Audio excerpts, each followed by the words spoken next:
Hello friends, how are you all. कैसे हैं आप सब लोग। एक बार फिर से आपका स्वागत है newspaper reading and understanding of the newspaper reading. Means newspaper reading कैसे करनी चाहिए प्लस उसको कैसे अंडरस्टैंड करना चाहिए। मैं जब भी न्यूज़पेपर रीड करवाता हूँ अपनी क्लास में या अभी यूट्यूब पर भी मैं ये अपने वीडियोस अपलोड कर रहा हूँ, मैं सबसे पहले अपने इस प्यारे प्यारे स्टूडेंट्स को एक बात बोलना चाहता हूँ। हम इसको बिल्कुल बेसिक लेवल पे लेके चल रहे हैं। इसको कृपया उस लेवल पे ना सोचें कि सर ने ऐसा नहीं समझाया या वैसा नहीं बोला।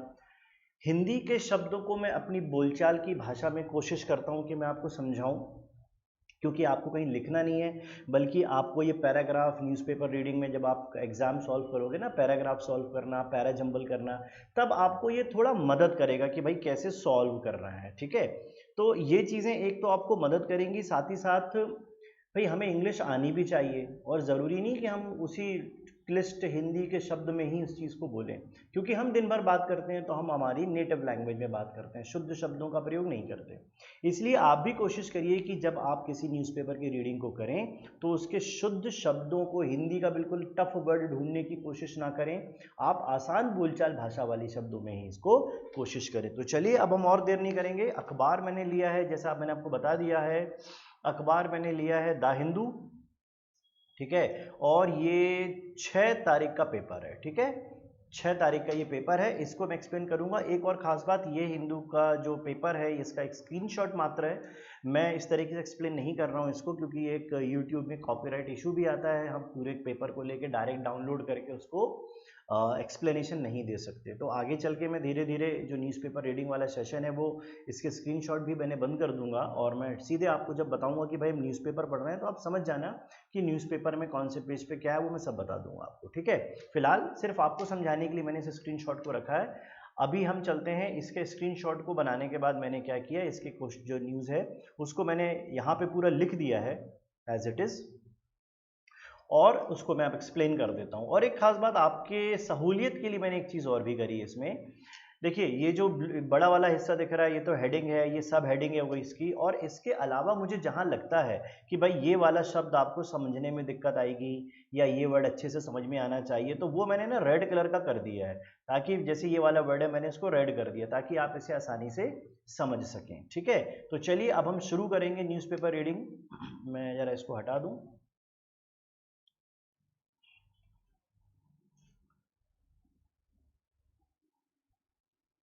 चलिए अब हम स्टार्ट करेंगे, एक एक चीज समझने की कोशिश करेंगे।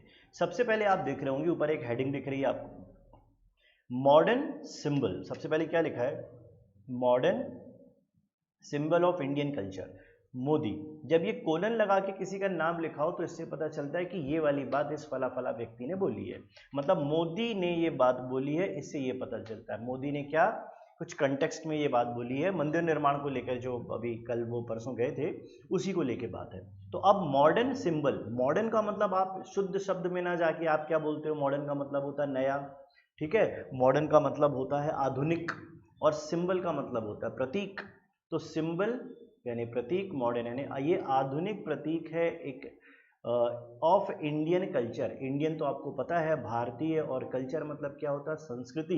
तो इसकी जो सब हेडिंग हम हिंदी में बनाएंगे वो हम ऐसे बनाएंगे, भारतीय संस्कृति का आधुनिक प्रतीक। क्या है इसका, भारतीय संस्कृति का आधुनिक प्रतीक। ये इसका हिंदी हेडलाइन हो सकती है। ठीक है, PM launches construction of Ram temple, मतलब पीएम ने, नरेंद्र मोदी जी ने लॉन्च किया यानी शुरुआत कर दी है construction of Ram temple at Ayodhya में। जो मंदिर, जो नव मंदिर बनेगा उसके निर्माण की नींव उसने उन्हें स्टार्ट कर दी है, डाल दी है। अब यहाँ से मंदिर निर्माण की प्रक्रिया चालू हो जाएगी। Says it is a beginning, it is a beginning, beginning मतलब होता है किसी चीज की शुरुआत। It is a beginning of a golden chapter, ये एक सुनहरे अध्याय की शुरुआत है, और भारतीय संस्कृति का एक आधुनिक प्रतीक भी है। क्योंकि राम का जो जन्म है, उनका जो स्वरूप है, उनकी जो बातें हैं या उनका जो जिक्र है, वो हमें बहुत सारे, मतलब हम त्रेता युग, द्वापर युग, हर एक युग में हमने राम को सुना है, जाना है। लेकिन अब ये जो नया युग है ना, इसमें पहली बार राम जन्मभूमि जहां उनका जन्म हुआ वहां मंदिर बनाया जा रहा है। तो ये भारतीय संस्कृति का एक आधुनिक प्रतीक है, इसलिए इस बात को ऐसा बोला जा रहा है। क्योंकि पहले कभी वहां महल रहा होगा, लेकिन अब हम एक नया मंदिर वहां निर्माण कर रहे हैं, इसलिए ये बात बोली उन्होंने। ठीक है, तो चलिए अब हम इसको समझने की कोशिश करते हैं कि बात क्या है इसमें। प्राइम मिनिस्टर नरेंद्र मोदी यानी प्रधानमंत्री नरेंद्र मोदी ऑन वेंसडे, देखो पहले देखो यहाँ पे क्या लिखा है, ऑन वेंसडे यानी बुधवार को, ऑन मतलब पर वैसे तो होता है, लेकिन जब डेट और डे दिखाना हो तो हम ऑन लगाते हैं। ऑन वेंसडे यानी बुधवार को फॉर्मली लॉन्च्ड, फॉर्मली मतलब होता है औपचारिक रूप से, लॉन्च यानी शुरुआत कर दी। तो उन्होंने औपचारिक रूप से इस बात की को लॉन्च कर दिया है, शुरुआत कर दी है, the construction of Ram temple, यानी मंदिर निर्माण कहाँ पर, इन अयोध्या, शहर को दिखा रहा है इसलिए इन अयोध्या यानी अयोध्या में। सेइंग कहते, ये बात उन्होंने कही है या कहते हुए, it would serve as a modern symbol of Indian culture, ये भारतीय कल्चर जो है वो मैंने पहले भी समझा चुका हूं, ये एक आधुनिक प्रतीक है किसका, भारतीय संस्कृति का।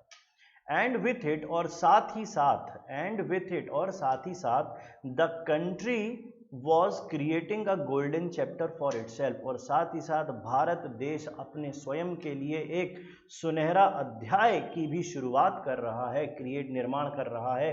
मंदिर निर्माण के साथ साथ भारत देश में एक सुनहरे अध्याय की भी शुरुआत हो रही है। यहां तक क्लियर हो गया दोस्तों। चलिए आपको करना ये होगा कि जो मैंने, क्योंकि इस बार तो मैंने फॉन्ट काफ़ी बड़े रखे हुए ताकि आपको पढ़ने में कोई भी तकलीफ ना हो, इनको आप पढ़िए, जो मेरा वीडियो है ना उसको आप पॉज कर दीजिए, आप खुद ही पढ़िए, खुद ही समझ लीजिए। इसके बाद जो मैंने समझाया है line by line, word by word, उसको समझने की कोशिश कीजिए। फिर आपने जो सोचा है उसको समझिए और दोनों को ओवरलैप कर लीजिए। अगर हमारी और आपकी जो अंडरस्टैंडिंग है बेसिक भाषा की वो काफ़ी हद तक 80% 90% भी मैच होती है, तो हम और आप ये समझ लेंगे कि आपको इंग्लिश समझ में थोड़ी थोड़ी आने लगी है। ठीक है, तो चलिए शुरू करते हैं आगे का हिस्सा। ये मैं बाकी हिस्सा पहले मिटा देता हूं ताकि आपको समझने में आसानी हो जाए। ठीक है, ये मैं हटा देता हूं, मैं इसको थोड़ा सा और जूम कर दूंगा ताकि आपको, ये वाला हिस्सा मैंने हटा दिया। ठीक है, चलिए अब हम इसको ऊपर कर लेते हैं। इसको आप पढ़िएगा, सेकंड वाला पैराग्राफ यहाँ लिखा है, मैं इसको ड्रॉ कर देता हूँ कहाँ से कहाँ तक आपको पढ़ना है। ये राम जन्मभूमि से लेकर के आप इसको पढ़िए कहाँ तक, ड्यूरिंग लाइफ टाइम तक। पहले आप इसको इतना हिस्सा जो है ना, ये वाला हिस्सा, इतना हिस्सा आप खुद ही पढ़ लीजिए और वीडियो पॉज कर लीजिए, आराम से इसको खुद पढ़िए और समझने की कोशिश कीजिए। ठीक है, और फिर मैं एक्सप्लेन कर देता हूँ। तो आई थिंक आप पॉज कर लीजिए।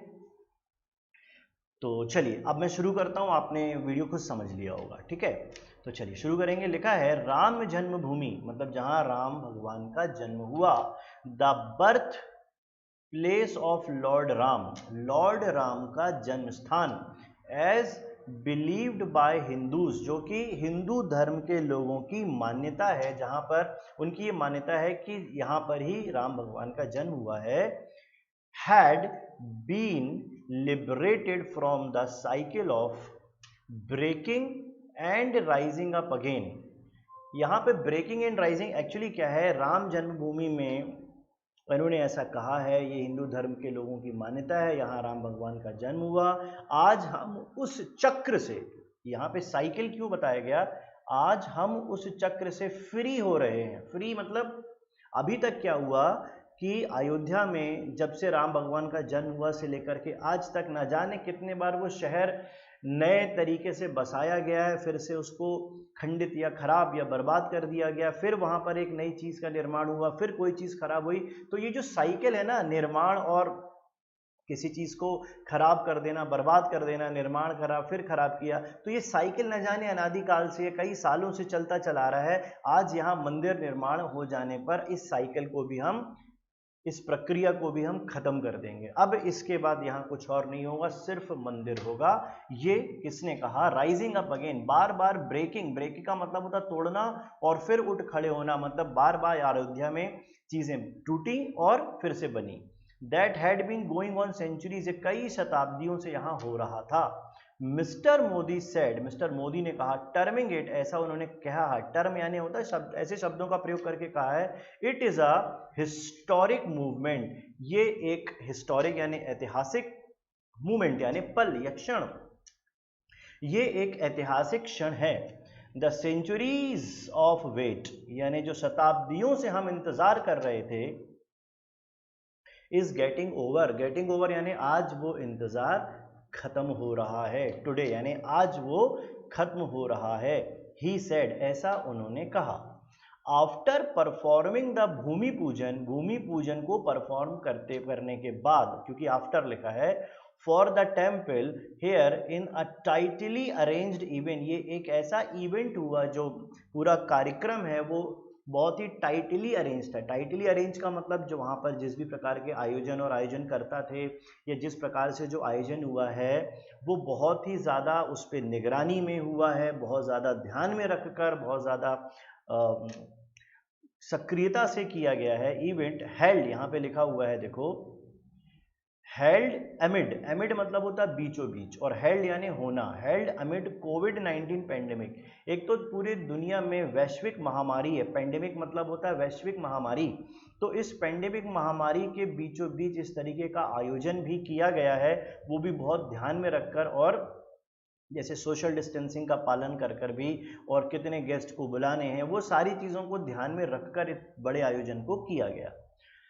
अ ग्रैंड टेम्पल, यहां शब्द लिखा है अ ग्रैंड टेम्पल, ग्रैंड मतलब होता है भव्य, a grand temple would be built, अब देखो यहां पे क्या लिखा है, वुड बी बिल्ट, बिल्ट जो है वो वर्ब की थर्ड फॉर्म है, मॉडल वर्ब याद कर लो, यहां पे क्या लिखा है वुड, फिर लिखा है बी, फिर लिखा है वर्ब की थर्ड फॉर्म, बिल्ट, BUILT, क्योंकि देखो मंदिर खुद नहीं बनेगा बल्कि मंदिर बनाया जाएगा, अपने आप तो बनेगा नहीं, तो वुड बी बिल्ट मतलब बनाया जाएगा, ठीक है। ऑफ अवर रामलला मतलब हमारे रामलला का जो मंदिर है वो वहां पे बनाया जाएगा।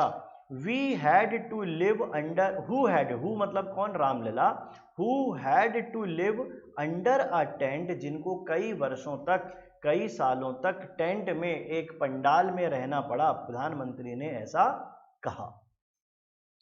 फिर उन्होंने कहा स्ट्रेसिंग दैट, इस बात पे जोर देते हुए, स्ट्रेस का मतलब होता है जोर देना, तो stressing that crores of people could hardly believe, यानी करोड़ों लोग इस बात पे आज बहुत मुश्किल से उस बात पे उन्हें विश्वास भी हो रहा है, this was happening during their life time, कि ये जो महत्वपूर्ण घटना घट रही है ये उनके जीवन काल में ही घट रही है, क्योंकि इस चीज का सपना देखते हुए तो न जाने कितने लोग ऊपर परलोक से धार चुके हैं, लेकिन आज उन लोगों को भी विश्वास नहीं हो रहा कि उनके जीते जागते ये इतना बड़ा संकल्प जो था वो आज उनके जीवन के रहते इतना बड़ा मंदिर का निर्माण भी किया जा रहा है। ये उन्होंने सारी बातें कही। अब इसके आगे और देखते हैं, मैं थोड़ा उस जो नोट है इसको ऊपर कर देता हूं ताकि आप उसे समझ पाएं, उसके पहले मैं सारी चीजें हटा भी दूं, ठीक है, ताकि आपको साफ सुथरा नजर आने लगे।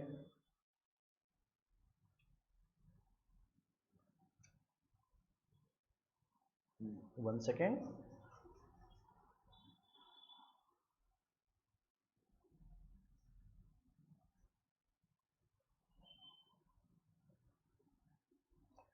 चलिए अब मैं इसको थोड़ा सा ऊपर कर देता हूं। आई थिंक ये पढ़ने में आ रहा होगा अच्छे से, ठीक है। तो आप इसको पॉज कर लीजिए, खुद पढ़ लीजिए, इसके बाद फिर मैं आपको समझा देता हूं। अब लिखा है इटर्नल फेथ, क्या लिखा है, इटर्नल फेथ, इटर्नल मतलब होता है जो कभी खत्म ना हो, शाश्वत जिसको बोलते हैं, फेथ यानी विश्वास, शाश्वत विश्वास, एक बात बोली गई। तो क्या बोला गया उसमें, मिस्टर मोदी एम्फेसाइज्ड, एम्फेसाइज का मतलब होता है जोर देकर कहना, एम्फेसाइज द वर्ड मॉडर्न, उन्होंने इस बात पर जोर दिया है, इस शब्द पर जोर दिया है मॉडर्न यानी आधुनिक, एंड सेड और कहा है, said the Ram temple would become a symbol of our eternal faith, Ram मंदिर जो है वो एक चिन्ह होगा, एक प्रतीक होगा हमारे शाश्वत आस्था का, भगवान राम पे हमें आस्था है ना, तो उसके शाश्वत आस्था पर ये एक मंदिर जो है वो एक सिंबल, एक ऐसे ऐसे प्रतीक की तरह काम करेगा। और साथ ही साथ नेशनल सेंटीमेंट, ये पूरे देश की, राष्ट्र की भावनाएं, सेंटीमेंट यहाँ पे यूज हो रहा है भावनाओं के लिए, राष्ट्र की भावना, एंड कलेक्टिव विल पावर, और सभी लोगों ने जो सामूहिक रूप से, विल पावर यानी इच्छा शक्ति, तो collective will power of crores of people, ये बहुत सारे करोड़ों लोगों का विल पावर है, जो उनकी सोच है कि ये होना चाहिए था। साथ ही साथ राष्ट्र की भावना भी इसी चीज से जुड़ी हुई थी कि भाई ईश्वर भगवान के प्रति हमारी आस्था थी और वहां पर मंदिर बन जाए, ये उन्होंने सोचा, बोला sorry. This temple will inspire, यह टेम्पल हमें आगे आने वाले समय में क्या करेगा, इंस्पायर करेगा। इंस्पायर का मतलब होता है जब हम किसी चीज को करने के लिए ना प्रेरित होते हैं, तो हमें इंस्पायर करेगा, प्रेरित करेगा। द कमिंग जनरेशन, जो आने वाली जनरेशन, आने वाला वंश है, अबाउट फेथ, विश्वास पर, रेवरेंस मतलब होता है रिस्पेक्ट, या रेवरेंस को हम बोलते हैं श्रद्धा, और रिजॉल्व का मतलब होता है हिंदी में संकल्प। तो आने वाली जो जनरेशन है उसको हम इस मंदिर से ये बता पाएंगे कि भैया हमें अपने संकल्पित भी होना है, हमें रिस्पेक्ट भी रखनी है अपने धर्म के प्रति, अपने देश के प्रति, और विश्वास भी रखना है। He said adding the temple, साथ ही साथ उन्होंने मंदिर निर्माण के साथ साथ और भी बातें यहाँ पे कही, वुड नॉट ओनली ऑगमेंट, मंदिर निर्माण ना केवल यहाँ की चीजों को ऑगमेंट करेगा, ऑगमेंट बल्कि बढ़ाएगा, the grandeur of Ayodhya, Ayodhya की भव्यता को भी बढ़ाएगा, साथ ही साथ मतलब अयोध्या की भव्यता को बढ़ाएगा, ऑगमेंट करेगा, बट ऑल्सो ना केवल वो बढ़ाएगा बल्कि change the economy of entire reason, बल्कि पूरे क्षेत्र की ये व्यापारिक दृष्टिकोण से भी एक महत्वपूर्ण जगह बन जाएगी, स्थान बन जाएगा। न्यू अपॉर्चुनिटी वुड इमर्ज, यहाँ पे नए नए अवसर भी स्थापित किए जाएंगे, नए अवसर भी सृजित होंगे।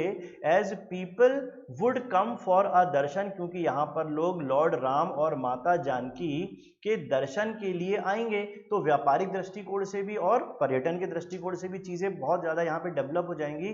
फ्रॉम अराउंड द वर्ल्ड, पूरी दुनिया से देखने आएंगे। द प्राइम मिनिस्टर सेड, ऐसी बात किसने कही, प्रधानमंत्री ने कही। The formal start of the temples construction comes almost 28 years after Babri Masjid was demolished by mob of car sevak on December 6, 1992।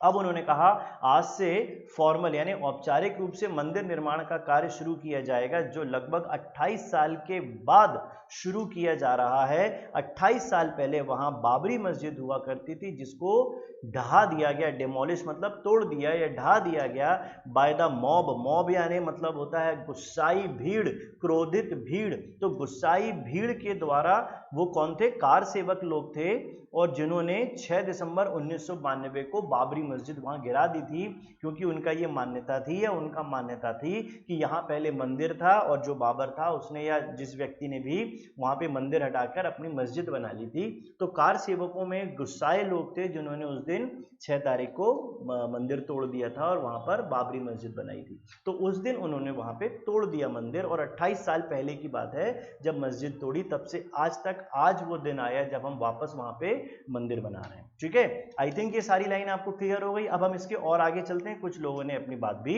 बोली है तो वो भी हम देखते हैं, एक एक वर्ड समझने की कोशिश कीजिएगा। मैं ये सारा हटा देता हूं सबसे पहले तो, ठीक है।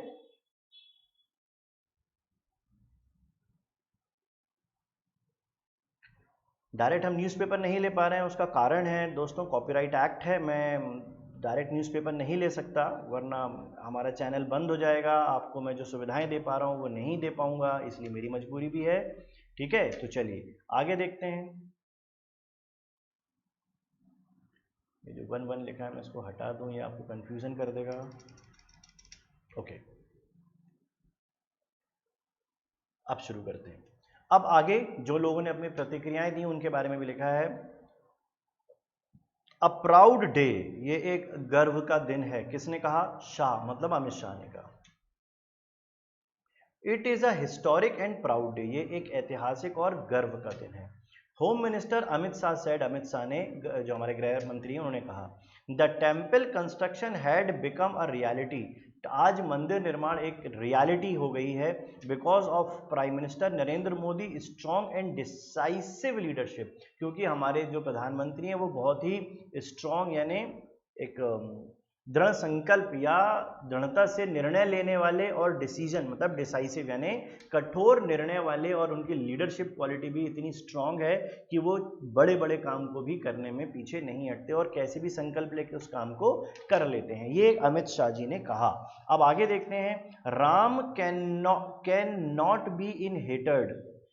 राहुल गांधी ने यहां पर एक बात बोली है कि Ram can not be, Ram शब्द के साथ या राम भगवान के साथ हेटेड काम नहीं करेगा, किसी प्रकार से घृणा या हेट की भावना काम नहीं करेगी। अब उन्होंने कहा विदाउट मेंशनिंग द भूमि पूजन, मतलब भूमि पूजन का नाम लिए बगैर, इस कार्यक्रम को कोट करे किए बगैर, इसका नाम लिए बगैर, Congress leader Rahul Gandhi tweeted on Wednesday को उन्होंने एक ट्वीट किया, राम इज लव, भगवान राम जो है वो प्रेम या प्यार के प्रतीक हैं या प्रेम है। He can never appear in hated, वो ऐसे लोगों के साथ नहीं होते हैं जिनके मन में घृणा हो। राम इज जस्टिस, राम जो है वो न्याय का नाम है। He can never appear in justice, वो कभी भी अन्याय या अन्याय करने वालों के साथ नहीं होते हैं, हमेशा न्याय प्रिय लोगों के साथ होते हैं, और राम दिल में है ना कि हेट में, प्रेम में है ना कि घृणा में। ओके, और आगे देखते हैं किसने क्या बोला। अब पाक ने क्रिटिसाइज किया है इस पूरे जो फंक्शन हुआ ना, इसको पाक ने क्रिटिसाइज किया। पाक क्रिटिसाइजेस सेरेमनी, पाक ने यानी पाकिस्तान ने इस पूरे आयोजन की आलोचना की है। मैं इसको हटा दूं ताकि आपको वाली नजर वो दिख जाए। चलिए, ये पाकिस्तान वाली खबर भी हम और देख लेते हैं एक बार ताकि आप अच्छे से समझ पाएं। लिखा हुआ है पाक क्रिटिसाइजेस सेरेमनी, पाकिस्तान ने इस पूरे समारोह की आलोचना की है। क्रिटिसाइजिंग द इवेंट, इस इवेंट को क्रिटिसाइज मतलब आलोचना करते हुए, the Pakistani foreign office, Pakistan के जो फॉरेन ऑफिस है, फॉरेन मतलब जो दूसरे देश के जो जहाँ पे लोग बैठते हैं, जो दूसरे देश से संबंधों वगैरह को देखते हैं ना, फॉरेन ऑफिस कहलाता है। सेड, उन्होंने ऐसा कहा है, एक्सट्रीम हेस्ट, इतनी ज्यादा जल्दी क्या है, एक्सट्रीम यानी एक्सट्रीम को हम हिंदी बोलते चरम में, तो एक्सट्रीम हेस्ट मतलब इतनी ज्यादा हड़बड़ाहट क्या थी, हेस्ट यानी हड़बड़ाहट। Extreme haste shown in starting a work on temple, मतलब मंदिर निर्माण कार्य के लिए इतनी हड़बड़ाहट, इतनी जल्दी क्या थी। ऑन द बाबरी मस्जिद साइट, बाबरी मस्जिद की साइट पर, एमिड द पेंडेमिक, जब आपको पता है इस देश में पूरी दुनिया में महामारी फैली, तो इतनी हड़बड़ाहट क्या है आपको मंदिर बनाने की। Showed how Muslim in India were being marginalise, ये दिखाता है कि कैसे भारत में मुस्लिम समाज को, मुस्लिम वर्ग को हाशिए पर, हाशिए मतलब